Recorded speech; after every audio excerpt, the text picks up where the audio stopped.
What's up everybody, Jordan here from Attack on Anime. I'm here to give you episode 7 review for Erase. So the episode starts off with Satoru getting arrested from the previous episode. We know he's been captured at this point and the cops are taking him into the squad car. On his way into the squad car, we see the killer off to the right and they kind of exchange eye contact a little bit. So at this point he's pleading, please let me go into revival mode one last time. And you know what?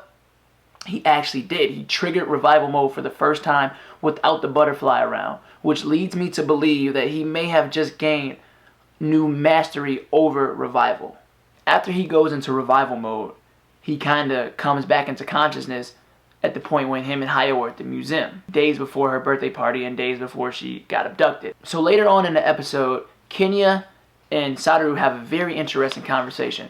Kenya calls Satoru out to the hallway and he has a moment of clarity with him. He basically tells him, Satoru, who are you? Okay, I know you. This is not you. You become more serious over time. You become increasingly perceptive. You're aware of things that I only thought I was aware of but wasn't sure of. And you used to hate Hayo. Why are you being friends with her all of a sudden? Satoru's kind of nervous at this point. He kind of covers himself and just tells him, I'm a superhero.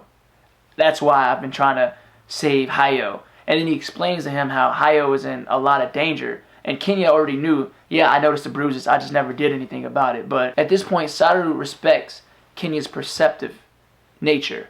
He acknowledges his intelligence and he actually requests his help for the first time, which he did not do previously. That's probably why he failed. So after that conversation Kenya and Satoru had, they both come up with a plan to save Hayo from abuse from her mother and save her from being murdered entirely. Satoru is trying to create an alibi for Yuki not to be at the park that day so he can change the events in history. So he goes to Yuki's house and he finds out information regarding Yuki's father and asks him questions about Hayo. He asks Yuki, hey, what time would your father be home? Hey, is his window on the left? Like, which one is his room so I can know? And Yuki's kind of like disregarding that. He tells him like, oh yeah, it's like the window to the left or something like that. What's really interesting about this conversation they have is when Satoru brings up Hayo. He asks him, hey, do you know Hayo? And Yuki kind of starts to get nervous at this point. And the way the camera angle showed him, it kind of leads me to believe that Yuki is really a pedophile. Like, Yuki's last name might be Yuki Jackson. So Yuki gets kind of nervous, like yeah, I know Hayo, like looking around nervously. And Satoru's like, yeah, you know she's a part of the group. He's like, oh, is she? Oh yeah, no wonder I've seen her around so much. Haha, that's kind of cool. So I'm wondering, like, first of all, why is a grown man so interested in children in the first place? And second, why are you getting nervous that he's bringing her up now? So after that conversation with Yuki, Satoru continues his normal routine because he doesn't want to change too much stuff because he wants everything to happen naturally how it did so he can stay one step ahead of the game. When March 2nd rolls around, the day of the birthday party, they do everything as planned. Him and Hayo go to the birthday party together. They have their little surprise party. But at the party, Satoru leaves a bit early to put his plan in action. He finds a rock and writes a note, I'll kill you, inside of it. And he throws it through Yuki's father's window. So that way it can alert the police. The police will show up at Yuki's house, and that way Yuki has an alibi for where he's been that night. Satoru sees Hayo's mom walking from the train station or L stop, and he attempts to push her down the stairs so he can murder her to prevent her from abusing Hayo any longer. Kenya ends up intervening in his plan and stopping him. Kenya comes up with a better solution. He tells Satoru about this abandoned bus that he found that they can stash Hayo out in for the time being. After the party is finished, Hayo and Satoru are walking home. Satoru asks Hayo, can I abduct you for a second? I need you to come with me. And Hayo's like, sure, whatever, let's go.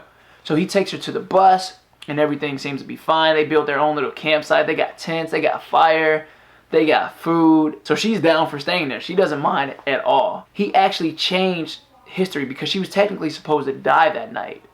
Everything went according to his plan, but he changed the future. So anything from March 2nd and on is uncharted territory. He has no idea what's going to happen because once he changed something else, it opens a new timeline and something else is bound to happen. But he can't predict that at this point anymore. So after Hayo spends a couple of nights inside the bus, Satoru comes back one night to check on her. He brings everyone by, they play one final card game, they drink, they laugh, they eat, they have a good time. Everyone leaves. Later that night, Hayo hears a knock on the door, and we see some mysterious guy with a backpack open the bus. She thinks it's Satoru coming on the bus, but obviously we know it's not. It's some grown man. And then the episode ends. Biggest cliffhanger ever. They cannot do me like this because I'm so anxious to see episode 8. And at this point, I don't know who the killer is. Honestly, it could be Yuki. The way he was acting, he may be innocent, but that man has some dark tendencies too, so I'd watch him. Let me know what you guys think in the comments below. Like, comment, subscribe, share with your friends, all that good stuff, and I'll see you guys next time on the next review. Take care.